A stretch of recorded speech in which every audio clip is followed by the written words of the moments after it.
So let's get more on our main story. Tens of thousands of people are fleeing Syria's third biggest city, Homs, fearing that Islamist-led rebels will capture it in the latest stage of their surprise offensive. Well, reports say the militias may be just 5 kilometres outside the city as they continue their advance. They took Hama yesterday.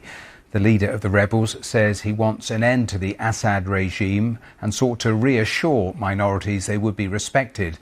The scenes spell more turmoil for the troubled region, where in neighbouring Lebanon a fragile ceasefire with Israel is balanced on a knife edge.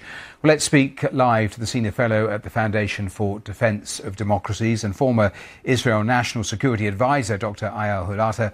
Doctor, welcome here to BBC News. Tell me your reaction to watching these events unfold in Syria. Thank you, Matthew. I'm happy to be on BBC on this. The events in Syria are indeed unfolding very fast. I should say this all came as a surprise. As you just said, from an Israeli perspective, we're trying to stabilize a fragile situation as it is with Lebanon, with a ceasefire that hopefully will persist. And Syria, that was relatively stable for years, with Assad being able to control or to regain control over his country, over the civil war, seems like falling into pieces.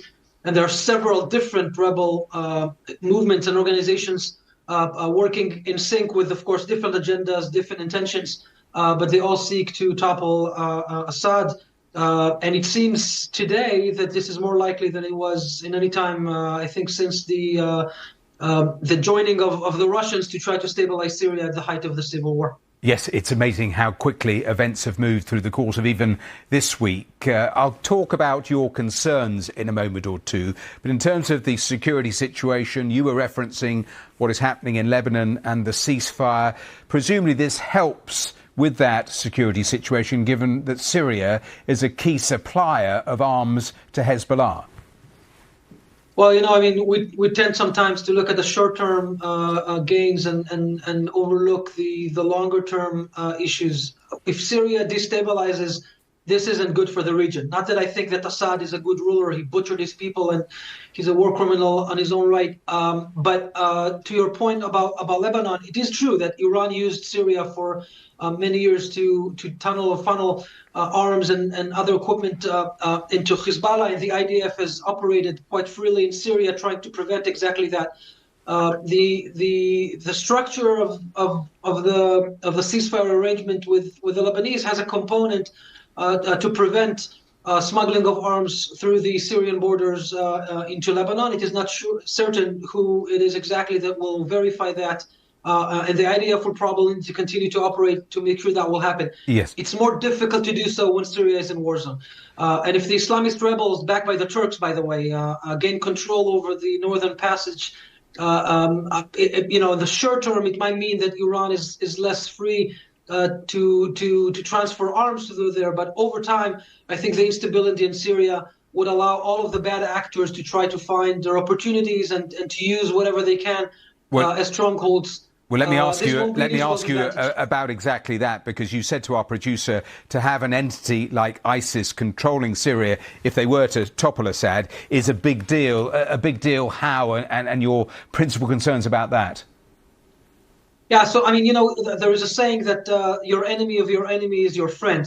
I don't think that's true when it comes to Syria. Everyone in Syria at the moment are bad actors, especially the Islamists trying to gain control over Syria. If they do, just think what would happen if ISIS, in the height of ISIS control over Iraq. This isn't good for the Syrians. This isn't good for the neighbors. This isn't good for stability. This will definitely have a spillover on Israel. I think the fact that what we're seeing now is the IDF putting more forces in focusing on the Syrian border, just trying to make sure that this does not spill over. I think that's a good thing to do at the moment. Israel will not intervene. This is not for us to play with. In Syria, of course, but we will need to be careful to make sure that those strongholds do not fall in the wrong hands. Syria has chemical weapons. This is one of the countries with the most expansive chemical weapon industry in the region. Just think what will happen if this falls in hands of Islamists backed by no one, looking to create a caliphate just on Israel's border, Lebanese border, Iraq's border. This is not going to be good. I don't want to wish that Assad regains his control because Assad is a bad actor in itself. I just hope that destabilizes in a way that the strategic weapons, those capabilities, do not fall in the wrong hands. Dr. Hulata, we have to leave it there, but good to have you on the programme. Thanks so much for talking to us. Thank you. Welcome.